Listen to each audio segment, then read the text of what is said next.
بسم اللہ الرحمن الرحیم۔ اللہ نے قرآن میں عصر کی قسم کیوں کھائی ہے؟ اس وقت ایسا کیا خاص ہوتا ہے؟ لرزہ طاری کر دینے والی نایاب ویڈیو، ہو سکے تو ویڈیو مکمل دیکھیں اور محفل دعا کا حصہ بننے کے لیے نیچے کامنٹ میں اپنا پورا نام تحریر کریں تاکہ آپ کو بھی اپنی دعا میں شامل کیا جا سکے۔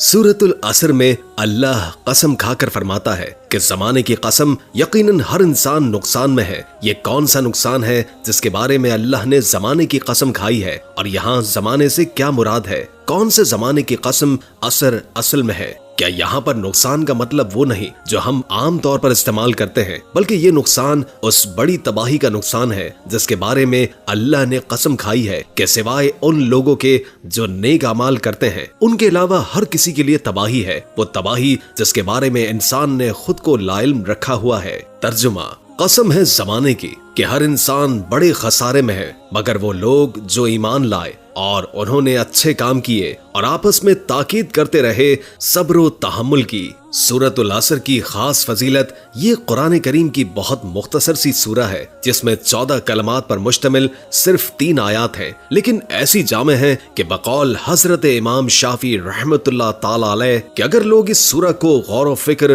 اور تدبر کے ساتھ پڑھ لیں تو دین و دنیا کی درستی کے لیے کافی ہو جائے۔ ابن کثیر حضرت عبداللہ بن حسین فرماتے ہیں کہ صحابہ کرام میں سے 2 شخص آپس میں ملتے تو اس وقت تک جدا نہ ہوتے جب تک ان میں سے ایک دوسرے کے سامنے سورۃ العصر نہ پڑھ لے۔ طبرانی والعصر۔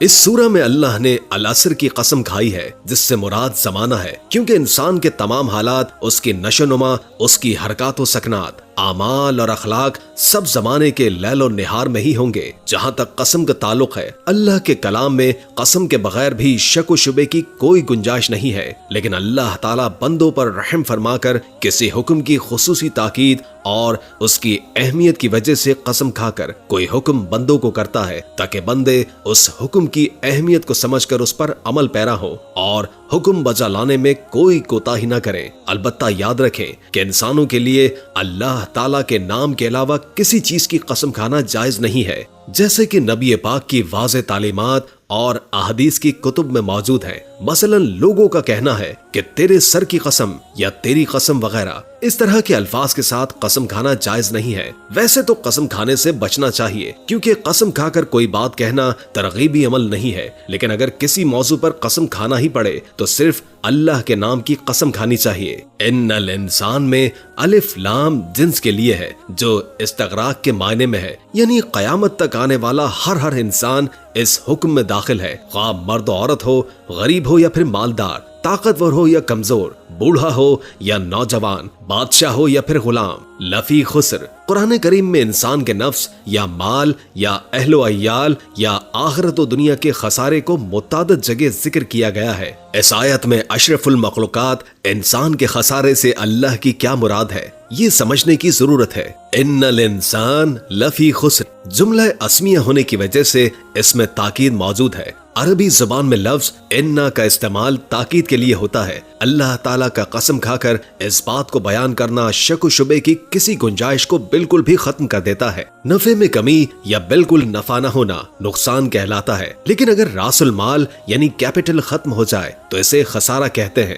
اس آیت میں صرف جان یا مال کا خسارہ مراد نہیں ہے بلکہ انسانی خسارہ مراد ہے جس کا کوئی بدل ممکن نہیں ہے۔ اسی لیے اللہ تعالیٰ نے قسم کھا کر بہت زیادہ تاکید کے ساتھ یہ بات بیان فرمائی ہے۔ اسی طرح اللہ تعالیٰ نے سورہ 3 میں 4 چیزوں انجیر، زیتون، طور سینا پہاڑ اور مکہ مکرمہ کی قسم کھا کر ارشاد فرمایا، ہم نے انسان کو بہترین سانچے میں ڈھال کر پیدا کیا ہے اور ہم اسے پستی والوں میں سب سے زیادہ نچلی حالت میں کر دیتے ہیں، یعنی جہنم میں پھینک دیتے ہیں، سوائے ان کے جو ایمان لائے اور انہوں نے نیک عمل کیے تو ان کو ایسا اجر ملے گا جو کبھی ختم نہیں ہوگا۔ غرض یہ کہ اگر ہم نے شیطان اور نفس کی خواہش کے خلاف اور اللہ کے احکام کے مطابق زندگی گزارنے کی کوشش نہیں کی تو ناکامی ہے۔ ہمیشہ کی کامیابی کے حصول کے لیے سونے سے بھی زیادہ قیمتی چیز یعنی وقت کا صحیح استعمال کرنا پڑتا ہے۔